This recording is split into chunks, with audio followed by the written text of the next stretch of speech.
Will they have American national anthem?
Now we'll have a Tibetan national anthem.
Thank you so much.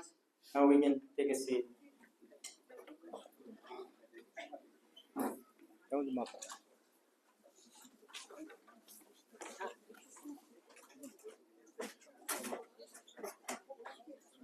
Today, we are very honored to have among us a Tibetan who is the mayor of Cincinnati, Ohio. Please give him a big hand.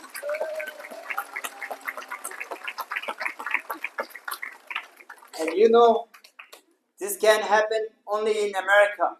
Yes. You guys know it, am I right? Yes. So, I'm so excited. I'm so happy among us, an American mayor who is a Tibetan.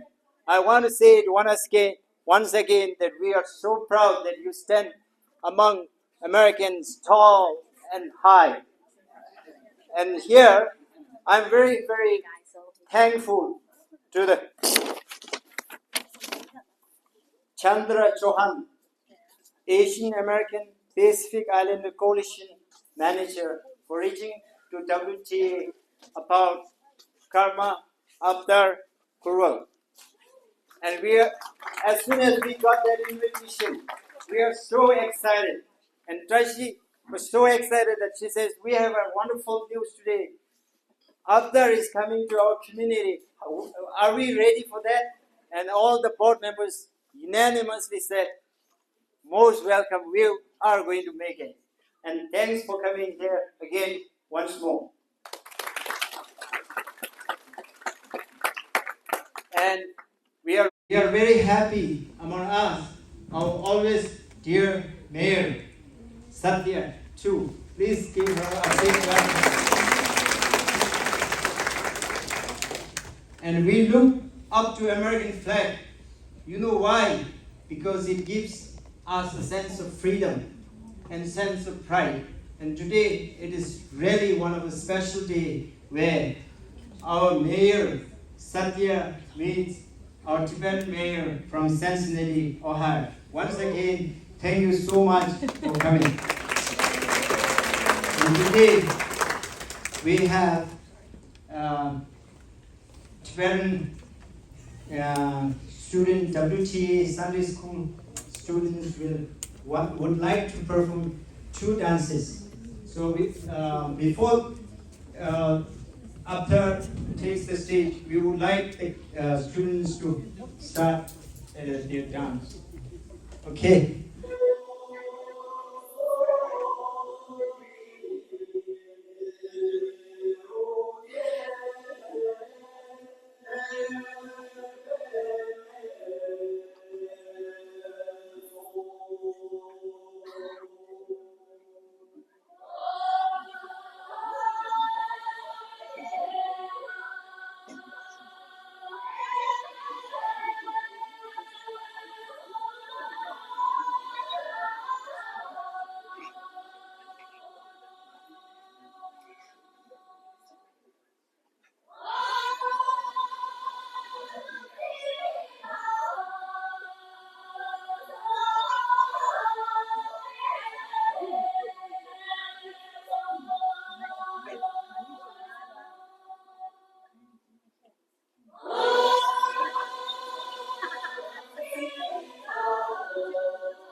My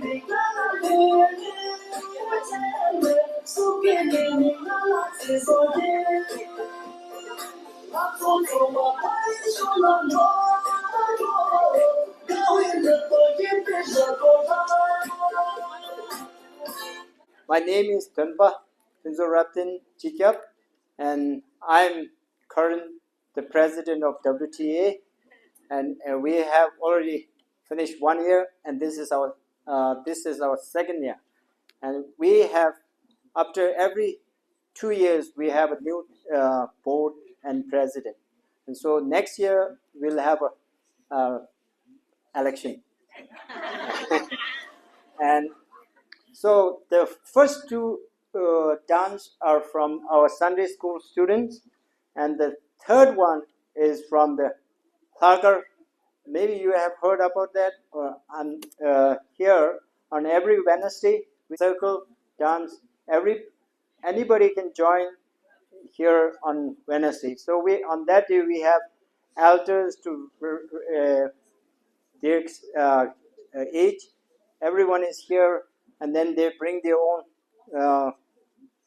food, and then from 5:30 to 8:30 we'll have a circle dance, and that's like it's really kind of therapy to the Americans, because it's very hectic, and then all of them come, from young kids to elderly retired people. We all dance together in a circle. And the third one is one of the group which most of the time they organize it. And the Hagar is voluntary, and it's organized by themselves. Of course, the WTA always welcome such activity which reach out to all our kind of communities, so that it's not only like bringing them together, it's also like working together, aspire together, and then feel the American freedom, so like that. Now, before we have Aftab Karma Pureval's talk, we will have a brief introduction by our secretary, Migmal, about Aftab. Okay.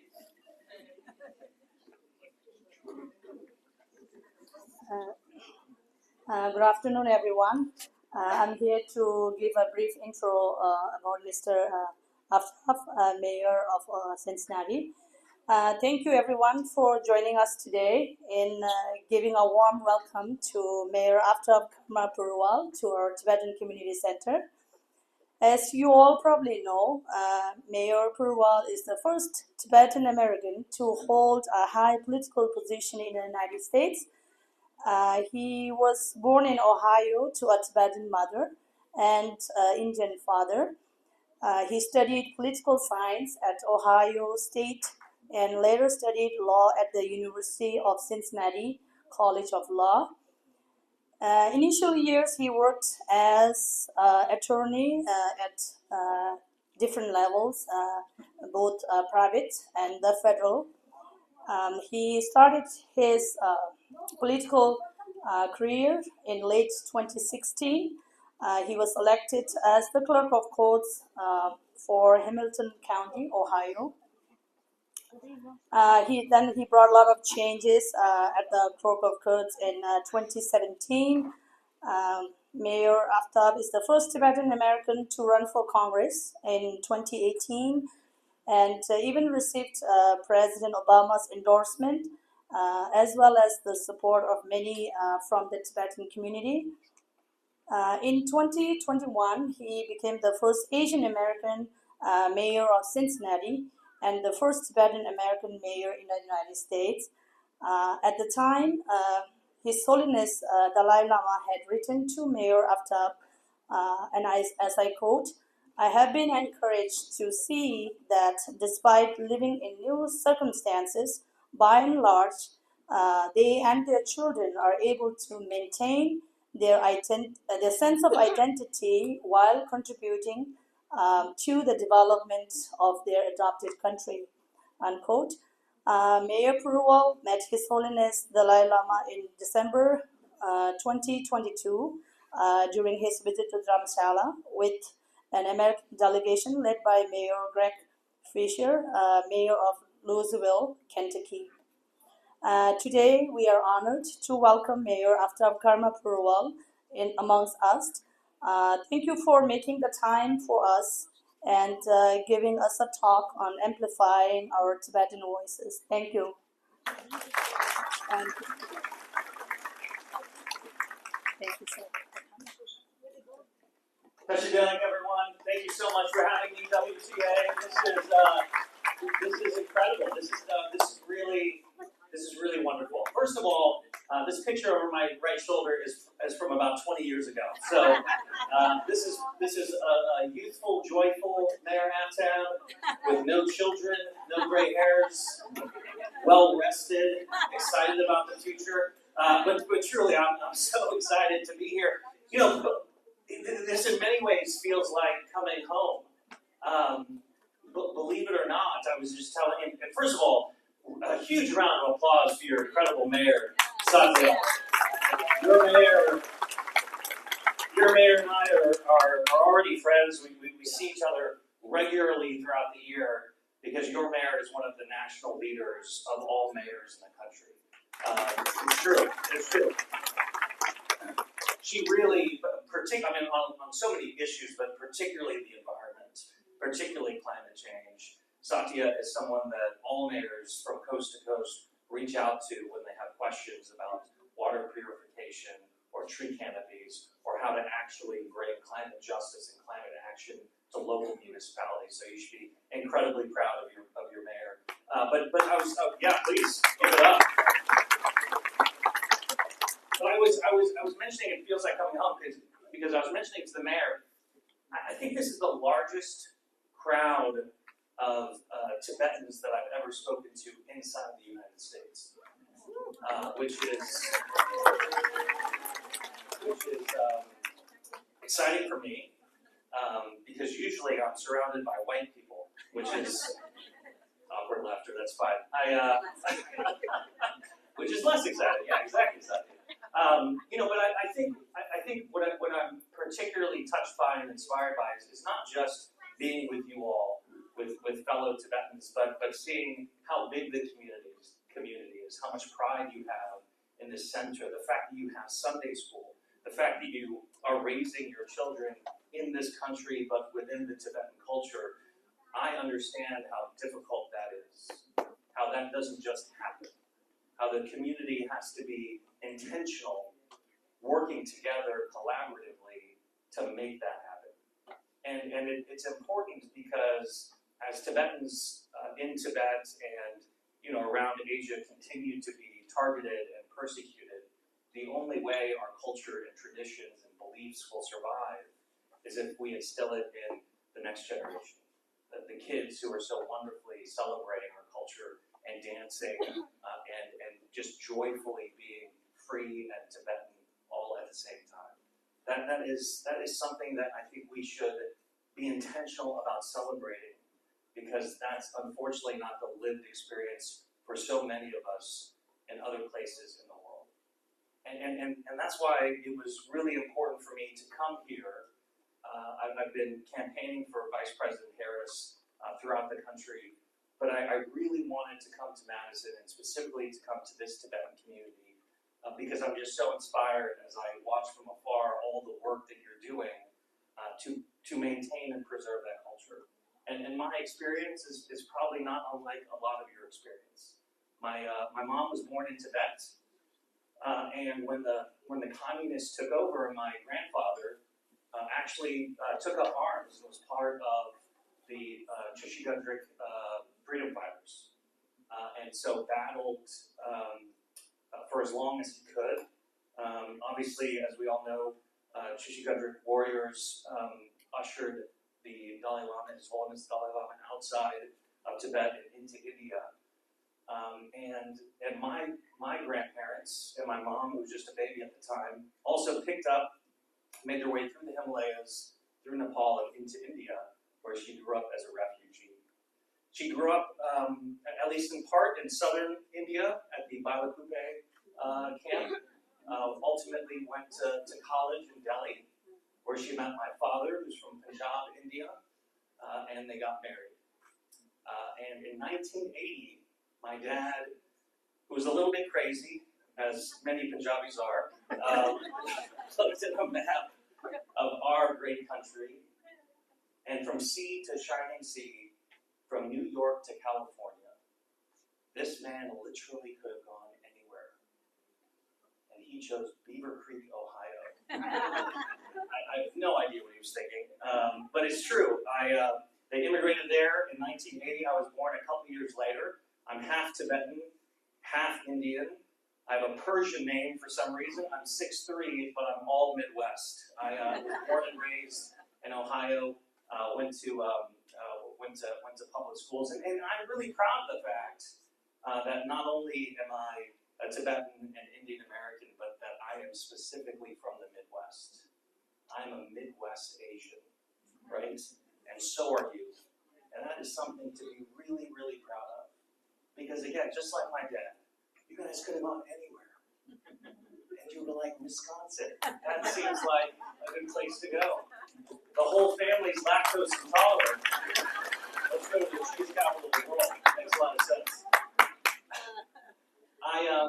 So I went to public schools and then off to Ohio State for college, where I was student body president. My first taste of politics. As your secretary mentioned, I then went to Cincinnati for the first time, actually. I didn't grow up in Cincinnati. Went to law school there. And my first real job was in Washington, D.C. I practiced antitrust litigation for a large multinational law firm. Got homesick, so I moved back to Cincinnati, where I served in President Obama's Department of Justice. I was a special assistant U.S. attorney for the Southern District of Ohio in Cincinnati. And then most recently, I was the global brand attorney for Oil of Olay P&G skincare company, which made me a beauty attorney, which is ridiculous. So in 2016, I decided to run for office. Now, I didn't run for Congress or mayor or city council. In 2016, I decided to run for the Hamilton County Clerk of Courts, right? And so this is not a sexy position. This is not a high-profile position. This is as local as it gets. This person is elected, but they run the local courthouse, right? It is basically a bureaucratic position. But I was passionate about justice reform, and I was passionate about running for office. And it was kind of a perfect marriage of my subject matter expertise and experience and an opportunity to run for office. So I ran. And when I would tell Democrats that I wanted to run for the Hamilton County Clerk of Courts, they would say, "What is wrong with you? Are you kidding me? You're going to run for an office no one has ever heard of or care about in conservative Hamilton County? You have to run against a two-term Republican incumbent who can't be beaten? And to do all that, you have to leave your job at P&G as an attorney? What is wrong with you?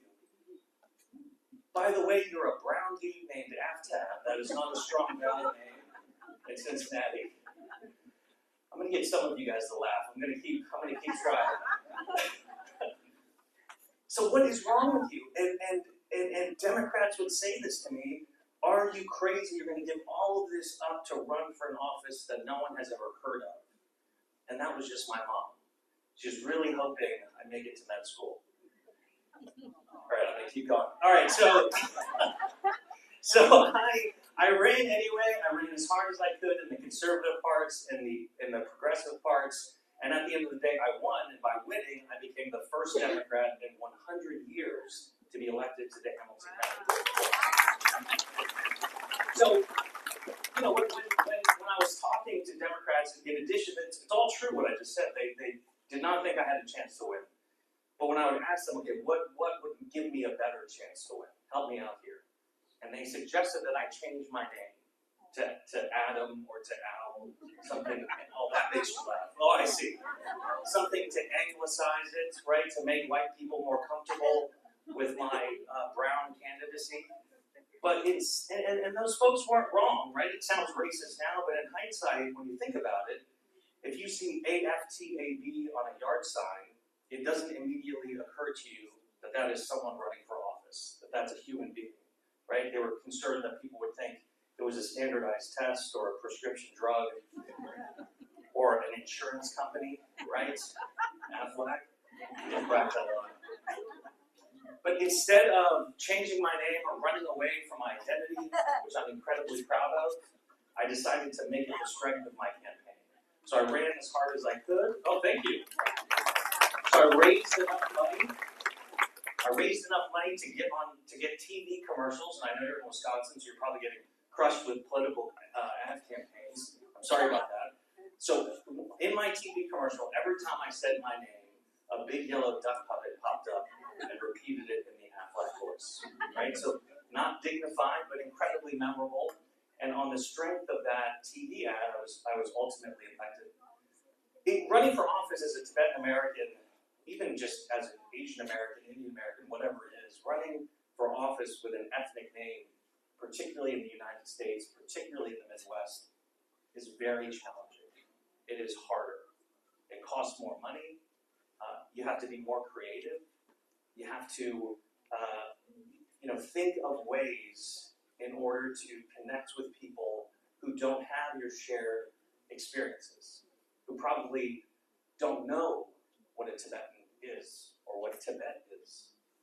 And so when I would go to church festivals in Cincinnati, or I would go to just general events and festivals, high school basketball games, and I would introduce myself and say, hey, I'm Aftab, I'm running for the clerk of courts.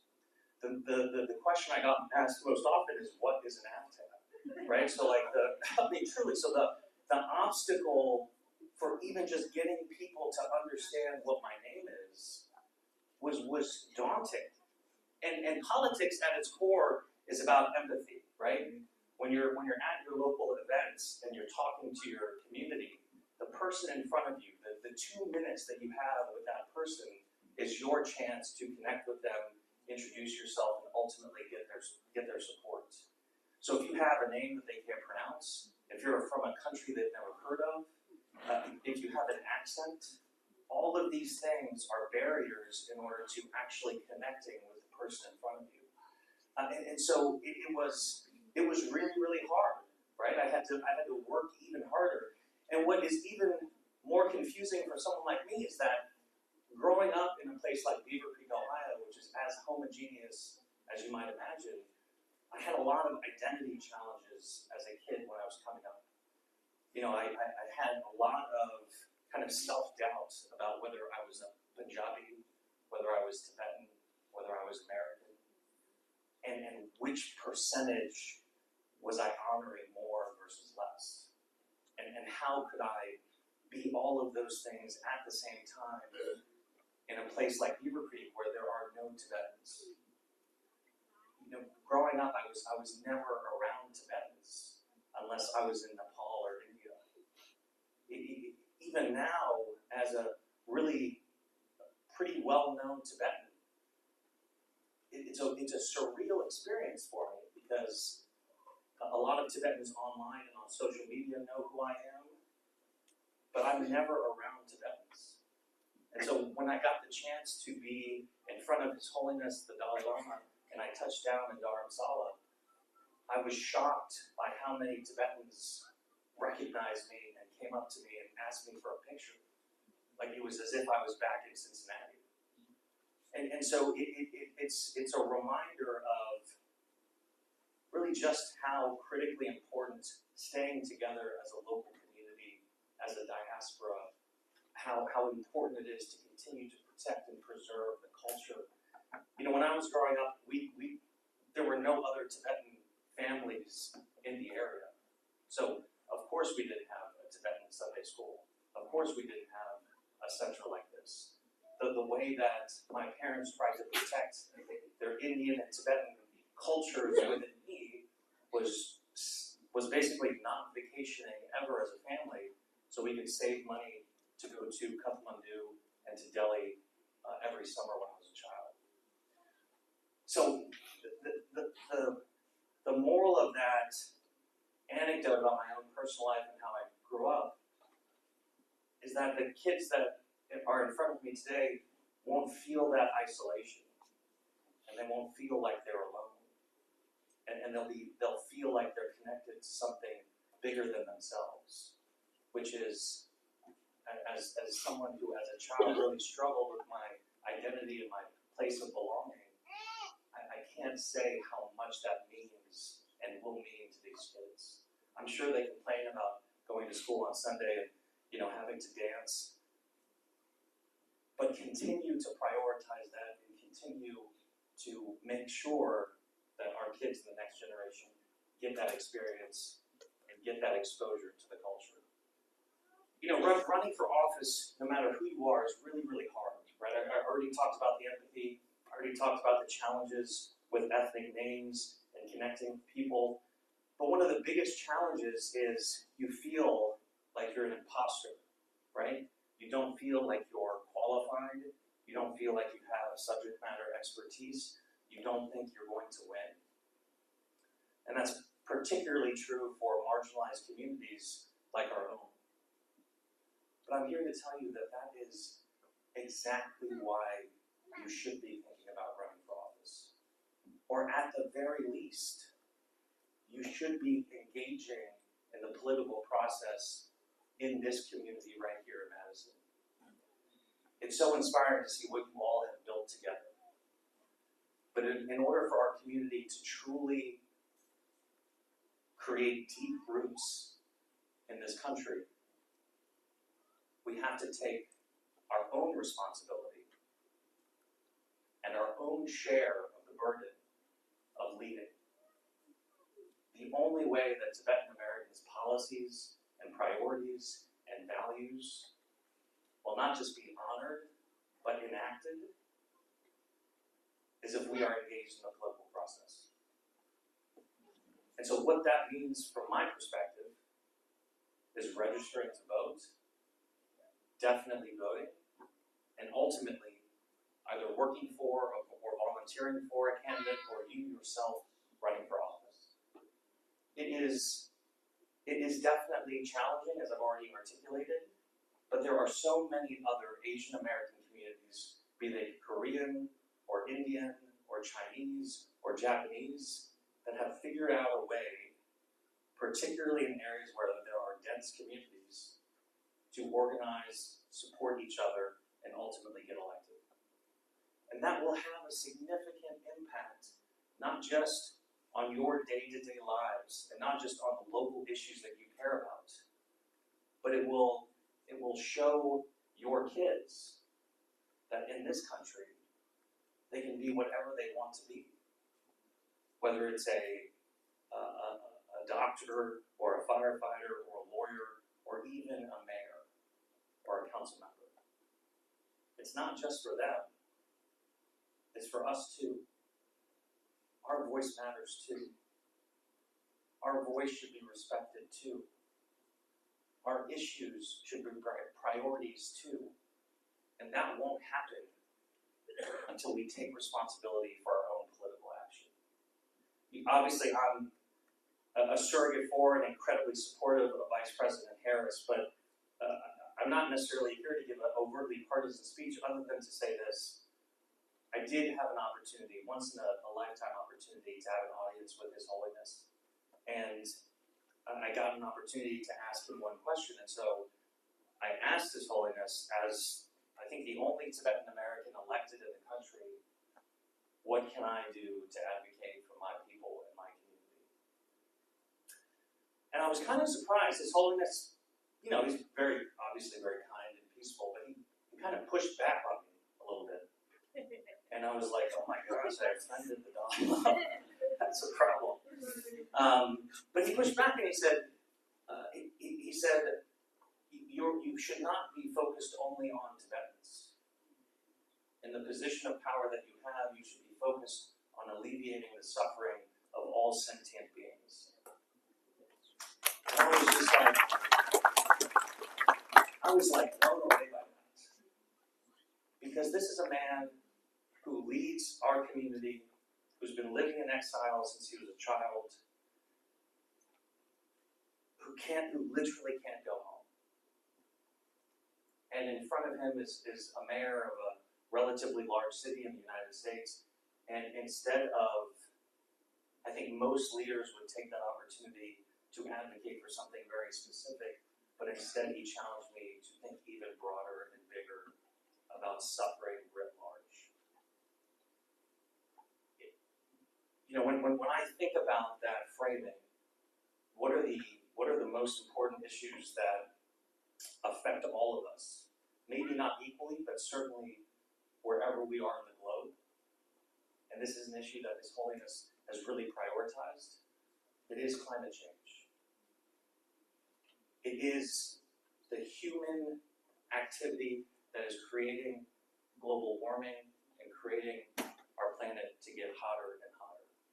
And there are obviously consequences for all of us as human beings, but there are profound consequences for so many other sentient beings that we will never be able to get back unless we take overt and aggressive action to mitigate the challenges that we're experiencing. And this is the only overtly political thing I'll say. I don't know who you're supporting in this race, but if you care about climate change, if you believe climate change is real, and that it is an existential threat to all sentient beings, and that you, as a human with rational thoughts, you as a human, because of your actions, are creating that crisis and that trauma. If you believe that humans should take action to solve that, or at least alleviate it for the world, then there's really only one candidate to support. Because there's only one candidate who actually believes climate change is real, and that we should fight hard against it.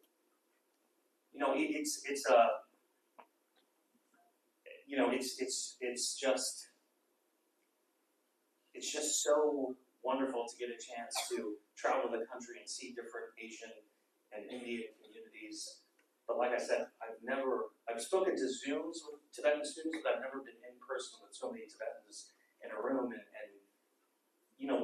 there are often really, really awful experiences that happen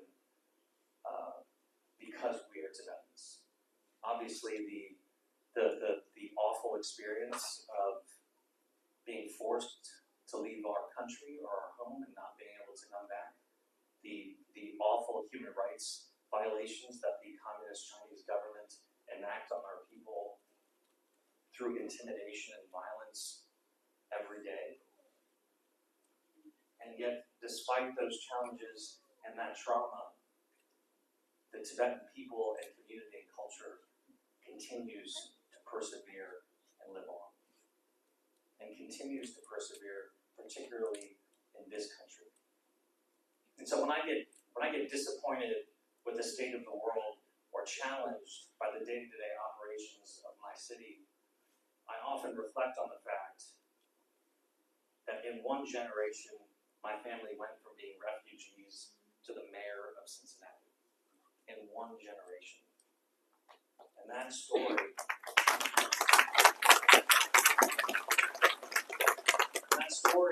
only happens in this country. And that story can happen again and again and again. Because I'm proud of the fact that I'm the first Tibetan elected official or the first Asian American mayor. But if I am the last, then I will have been a massive failure. So I hope that this isn't our last time being in touch. I'll share my contact information with anybody who wants it. Please reach out to me if there's anything I can do to support you or your family or the entire community. Know that I will be there. And when times get tough,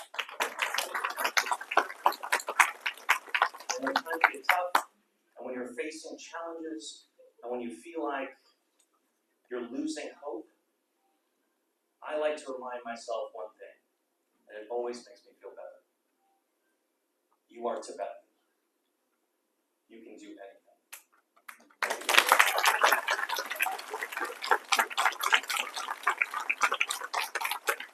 Chandra said no Q&A, but if you guys have questions, I'd love to answer them. It's up to you.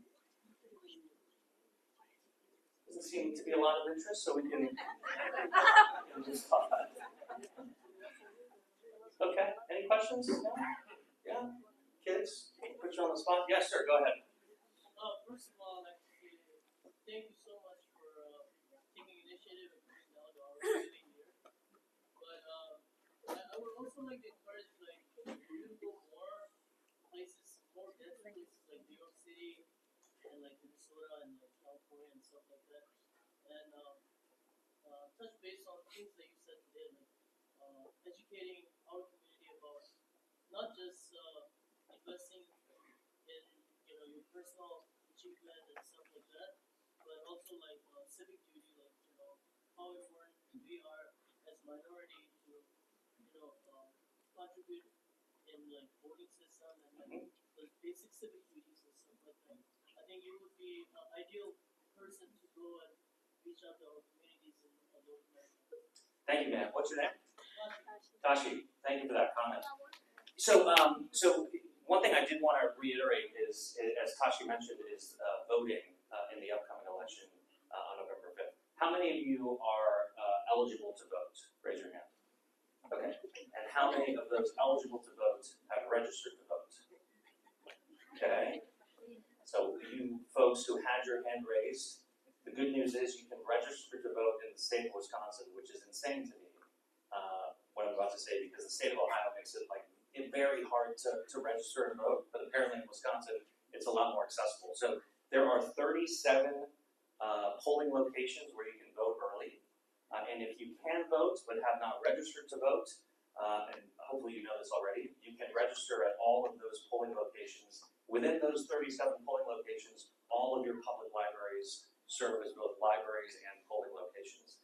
And you can register on the day that you vote all the way up to Election Day, which is very unique. I think Michigan and Wisconsin are two of the only states that do that. So please take full advantage of that. Irrespective of who you vote for, obviously I have endorsed and supporting a candidate. As Tashi mentioned, the most important thing to do is to show up and vote. Because if you show up and vote, the people who are in power will start not just wanting to recognize what your issues are and how important they are, but they will have to. Because if you continue to show up and vote in mass, you can vote people out who don't agree with you. That's the real power of the community being this organized and this united. As far as going to New York and California, Tashi, I would love to. I have a 5-year-old and a 2-year-old in the city to run, but definitely outside of that, I will definitely try to connect with the larger community.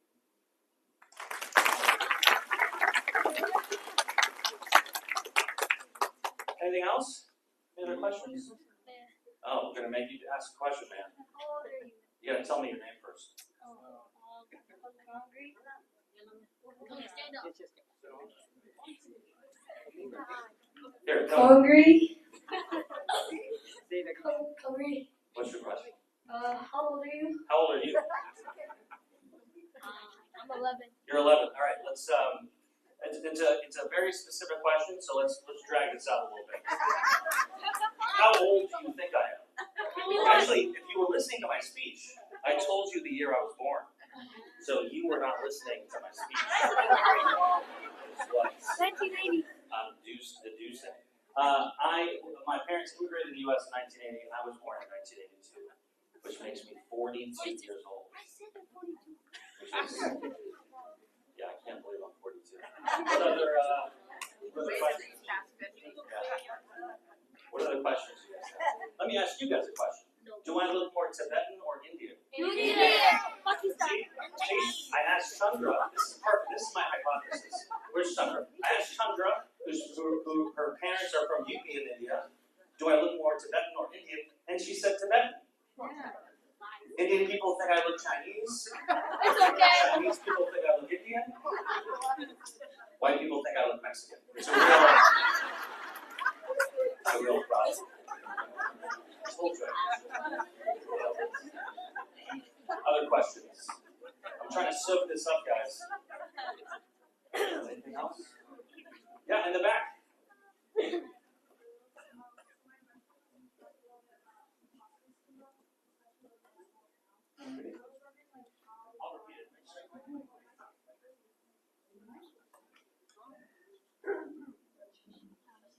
My name is Prabhu, and you talked about imposter syndrome, and I was wondering if you could elaborate a little bit on how you overcame your imposter syndrome, or is it?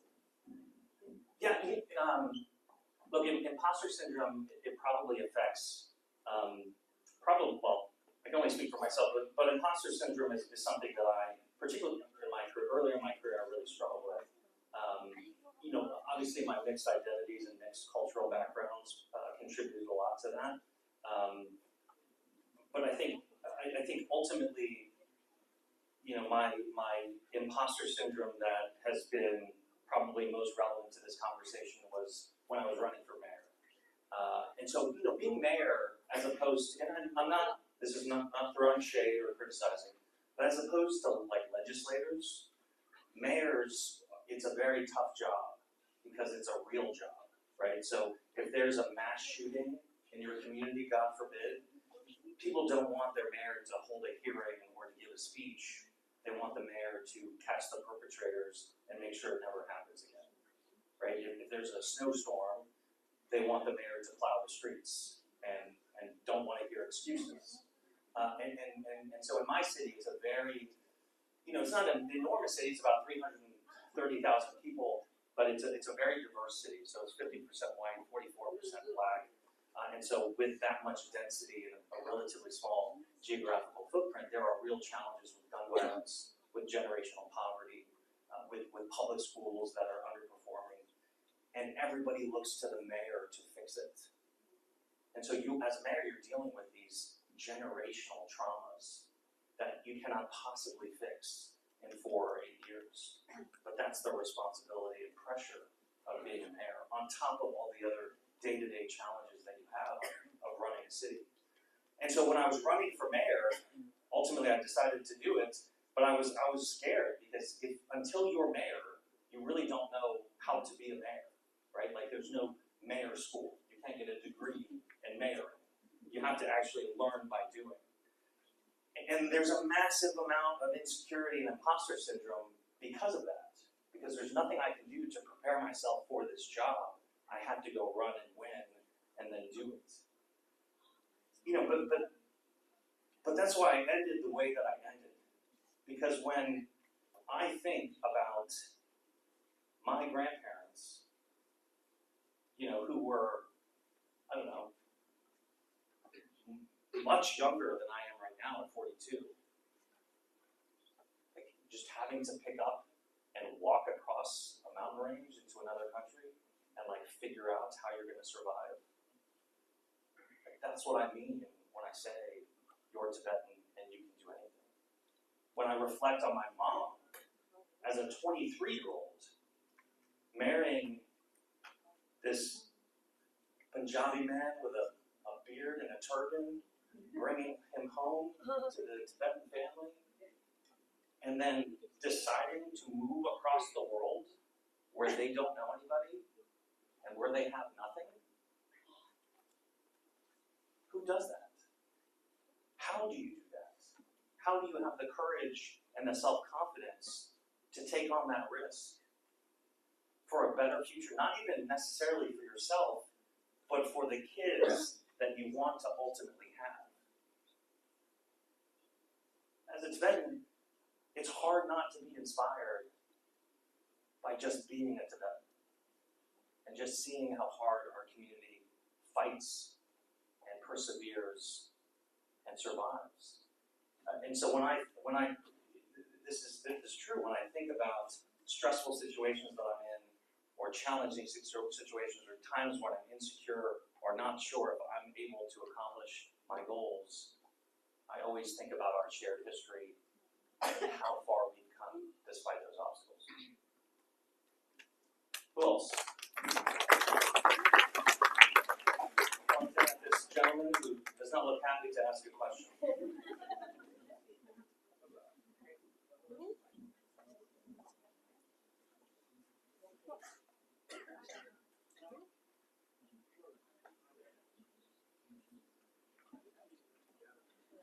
Okay, my name is Xenia, and I'm a Democratic voter. And Tibet cause and equal and Republican career, benefit the Tibetan cause. But then come to be the leader to run the entire country, and I have difficult to trust Trump. So therefore, we hope he Kamala will do better. And if she doesn't do better, we can throw out the next time. So my main question is. It's hard not to disagree with that. Yeah, that's true. That's how the democracy works. Yeah, my main question is. Yeah. How you can inspire Tibetan people to vote Democratic? Because there's a lot of brainwashed by Trump to fight for China. And we'll get. Let's get into it, Lama. Let's go. Here we go. I'm trying not to be part of it.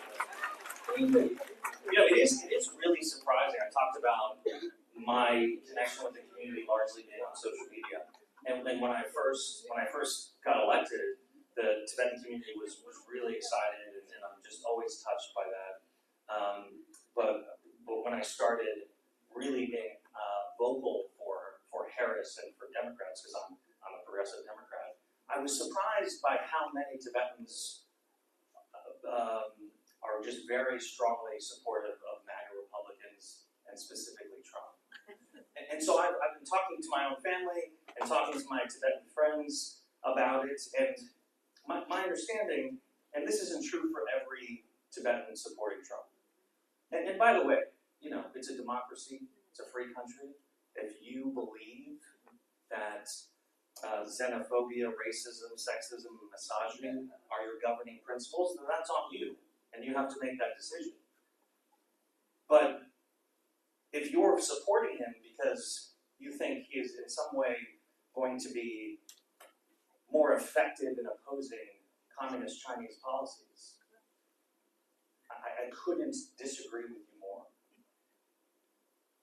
I promise you, Donald Trump does not make a distinction between communist Chinese government leaders and Tibetans. I promise you that that's the case.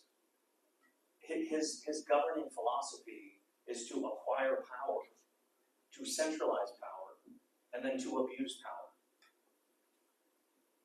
In the same way that dictators and fascist regimes and communist Chinese leadership do every day. That is what he is aspiring to do. And that is not just rhetoric.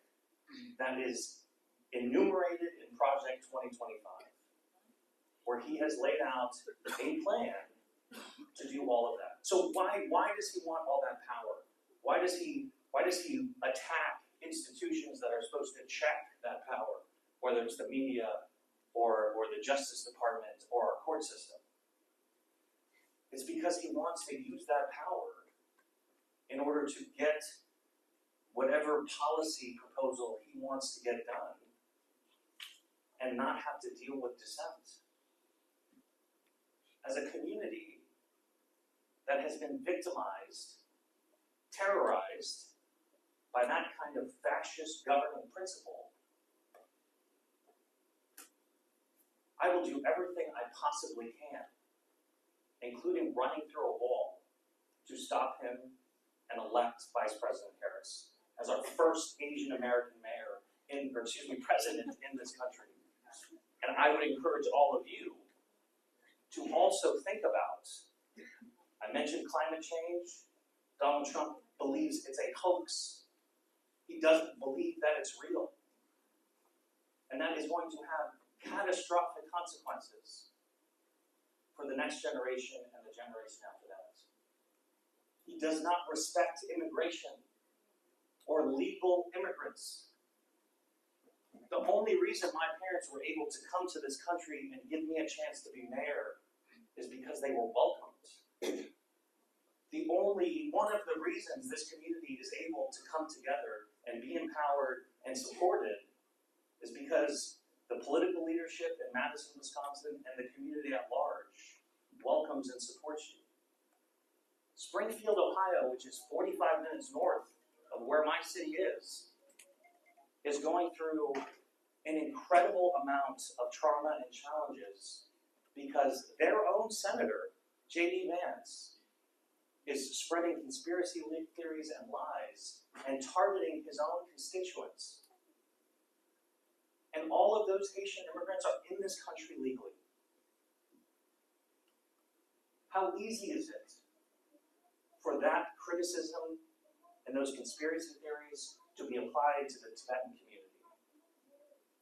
Do you think in their mind they make a distinction? They don't. They don't want anyone coming to this country, legally or illegally.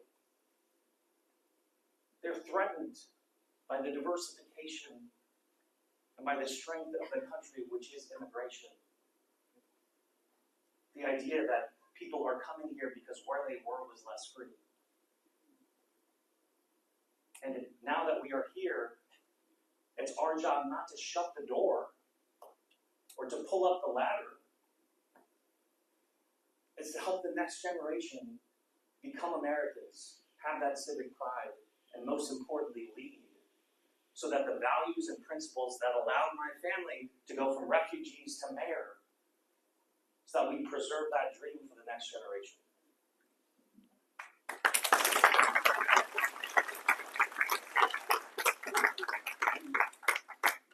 Yes, ma'am.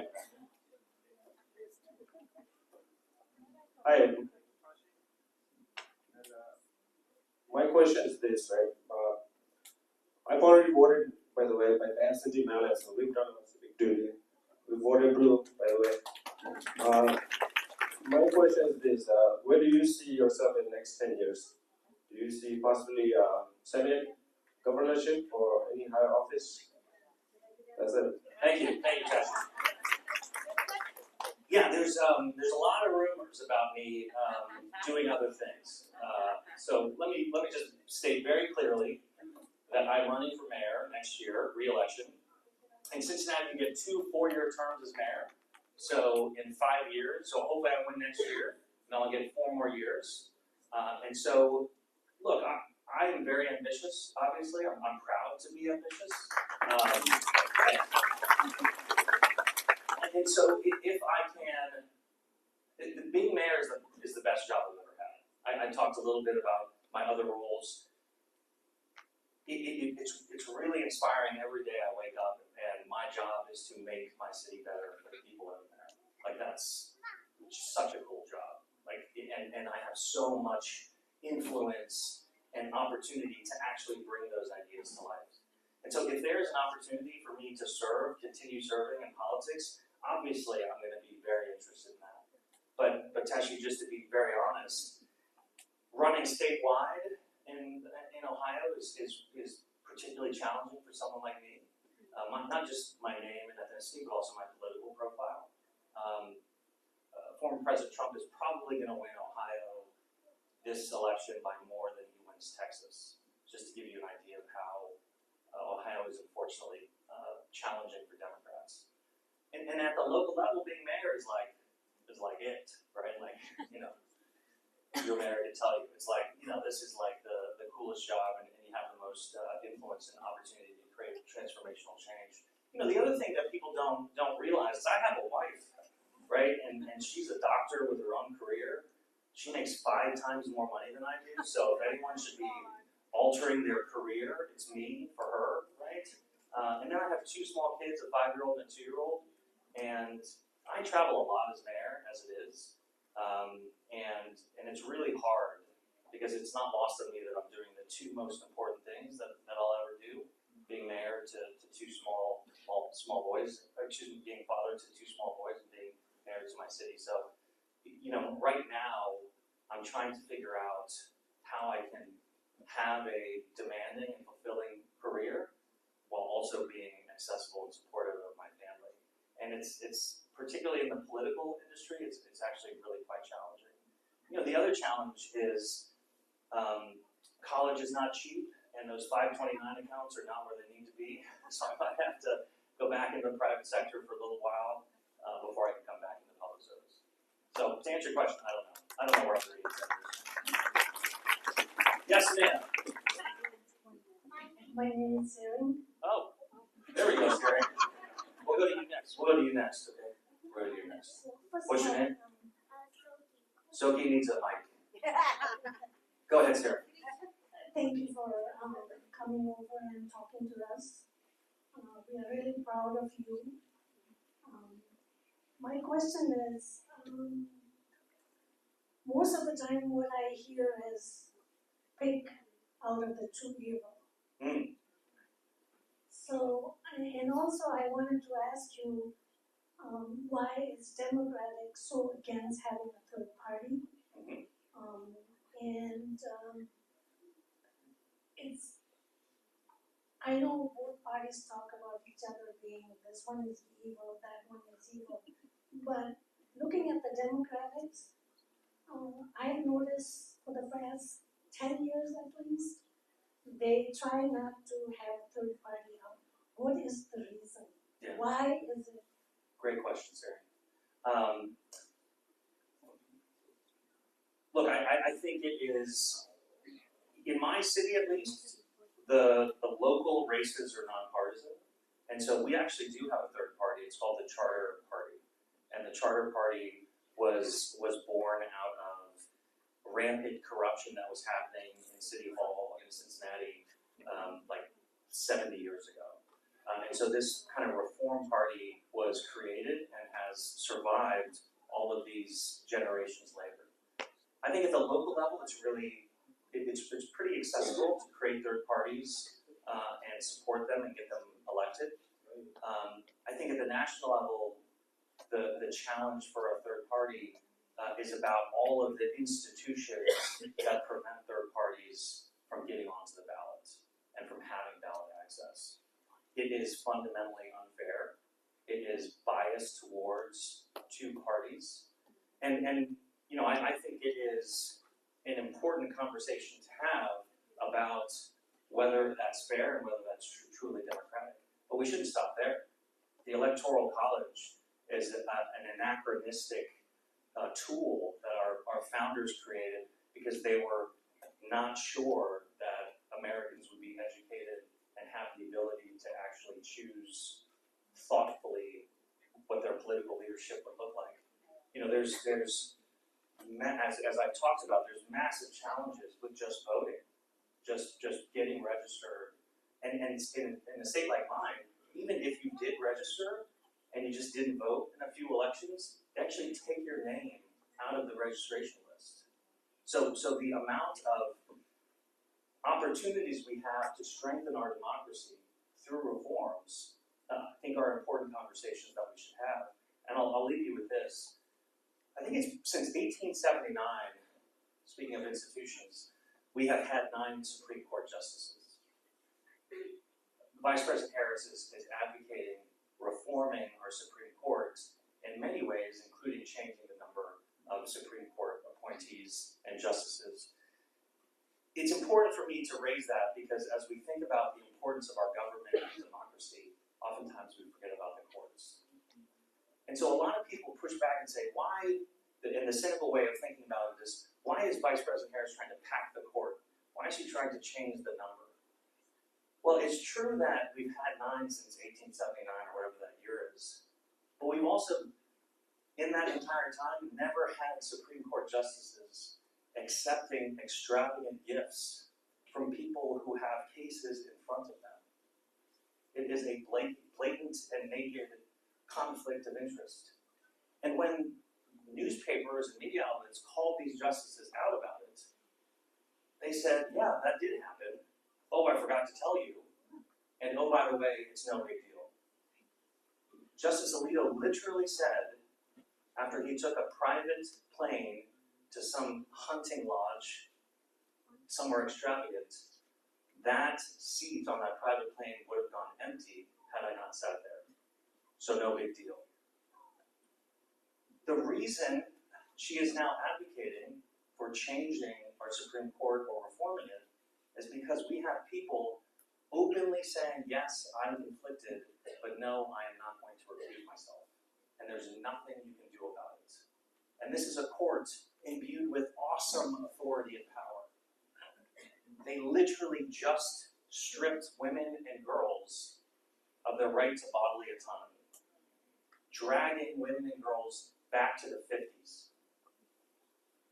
The first time in a very long time, girls born today will have less rights than their mothers and their grandmothers because of this court that is openly accepting gifts. We say it all the time, but this is such an important election, particularly because of the issues that you're raising. What kind of democracy do we want? What do we want it to look like? How do we think it will best represent us?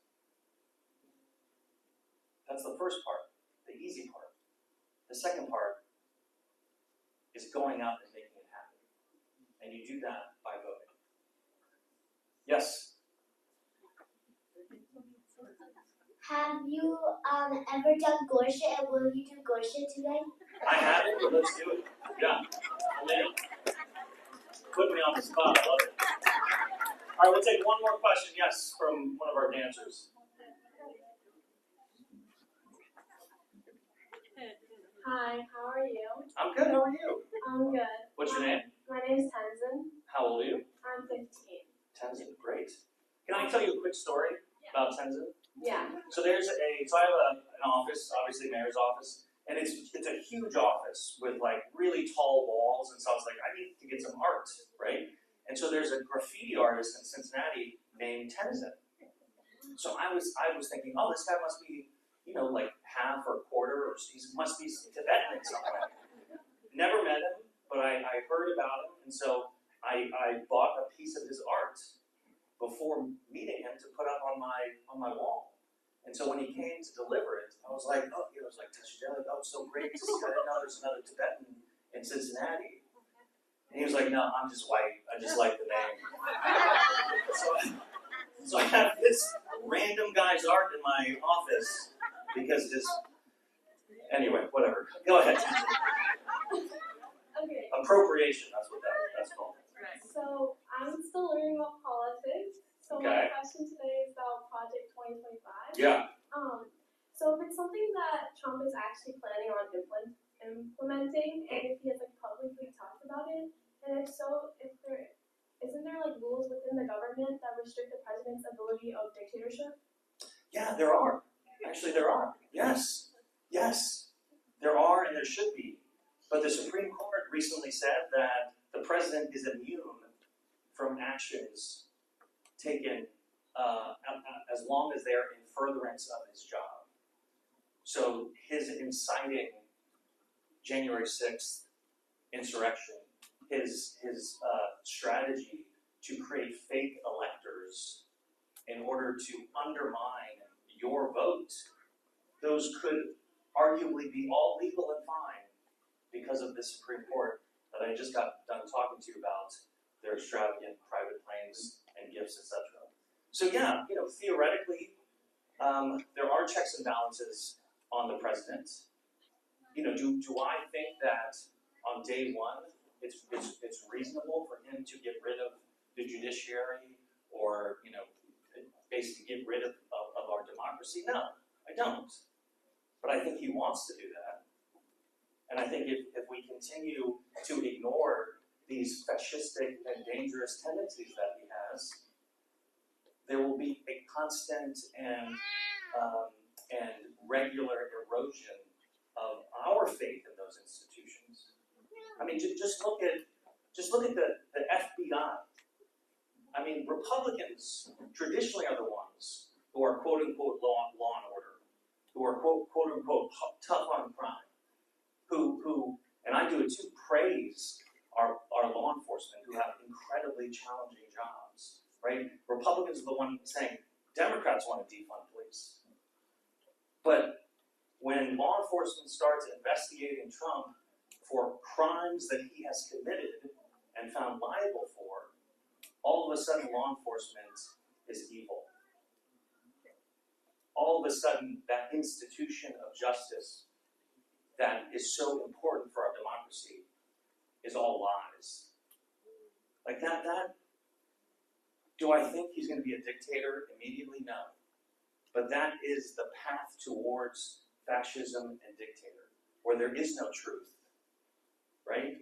Where where nothing is agreeable, where he can just say anything. I mean, this is a guy who refuses to admit that he lost the election. And he's running for president. And he still doesn't think he lost. I mean, come on, what are we doing?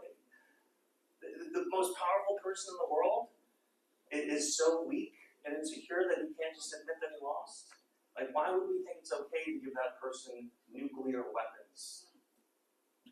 Okay, I'm going to end on a happy note, because I feel like it got a little dark there. I want to end by saying this. I am so excited to see not just what community leaders do as Tibetans in Madison, but I am so excited to watch these kids grow up and take their rightful place as leaders in the community. As Tibetans, we are not just happy to be here. We belong here, and we will take our role as leaders immediately. Thank you all so much for your time.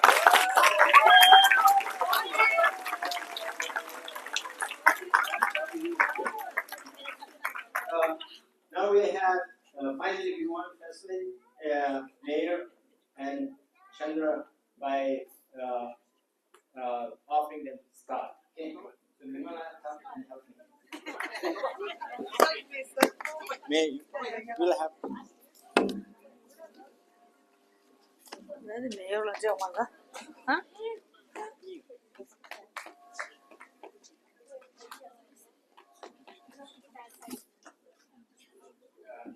Mayor Aftab, thank you so much for coming here and giving a very sound and enlightening talk today. It was very, very effective, and we are very happy, and we are very inspired by your speech, and we are always welcome you here. Thank you.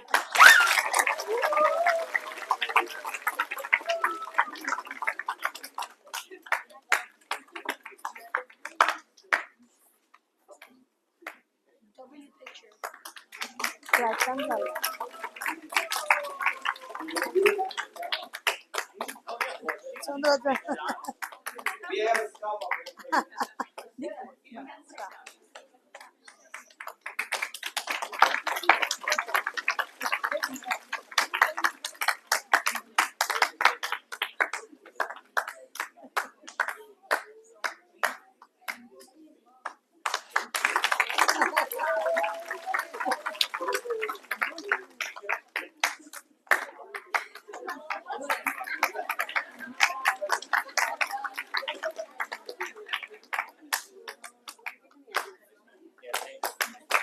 Now we'll have the dinner. After dinner, we'll have a short question as she asks for prayer. We'll have the mayor, the dinner, and then after the call. Thank you. Thank you so much.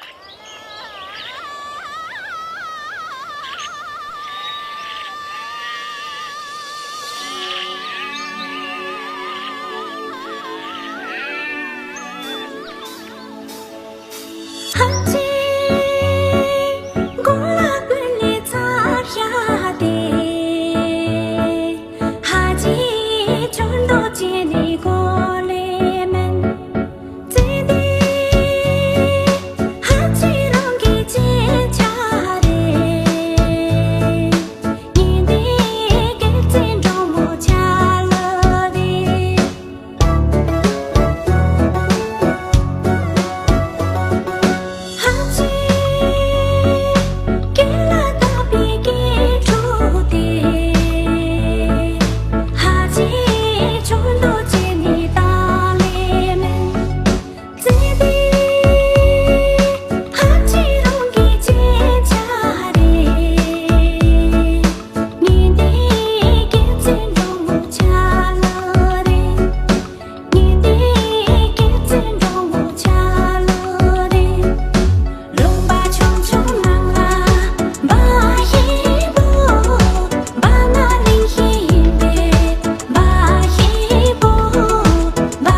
sala tala goreya Korelo nadari namu makina go korelo zalavi kesa jamo goyeya Haranti chupala Laisi lo the chosin jabsho Lai yi zong min ju yu zong san ju yu ne Zhi mi da ka ca si zhu bu ji lan be lo Oh zhu bu la Oh zhu bu la Le xian lu de zhu xin zha yu Zhi mi da ka ca si zhu bu ji lan be lo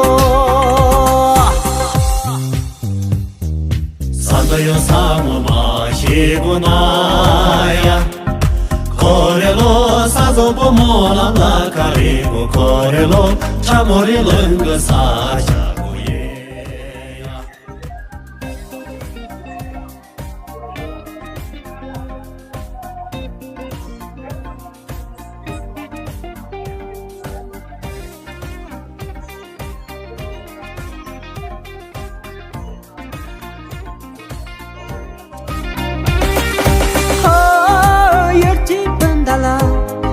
Chasi ju de mon lan de xiu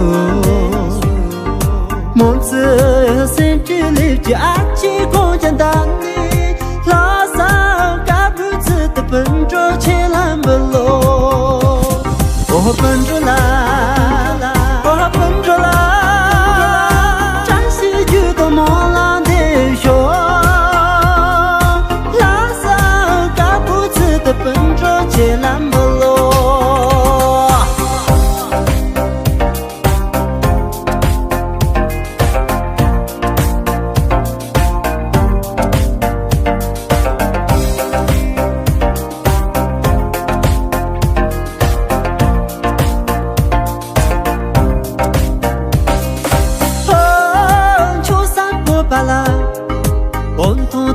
Son nam pi yo Je ju ji ki ka yo jo yo chen dan ne Je mi do ku ru ye dong ma pe lan be lo On jo sa pe On jo sa pe On to ta ke son nam pi yo Je mi do ku ru ye dong ma pe lan be lo On jo sa pe On jo sa pe On to ta ke son nam pi yo Ye mi do ku ra ye jo sa pe la ba la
With everybody, I'm just going to say to the camera, the Tibetan community is excited to vote.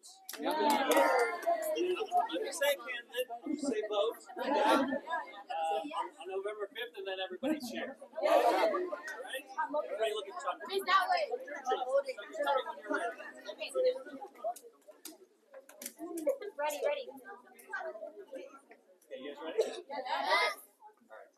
Hey everyone, it's Mayor Aftab coming to you from Madison, Wisconsin. I'm here with my fellow Tibetan community, and we Tibetans in Madison, Wisconsin are fired up to vote on November 5th.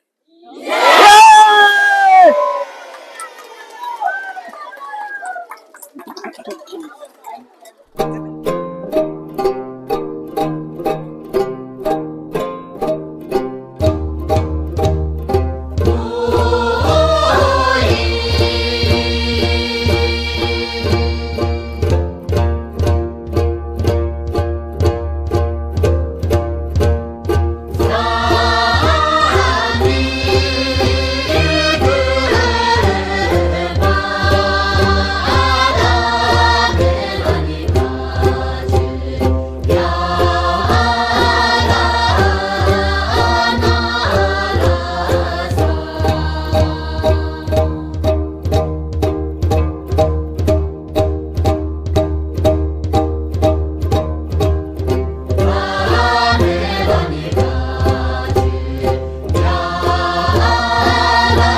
Sasa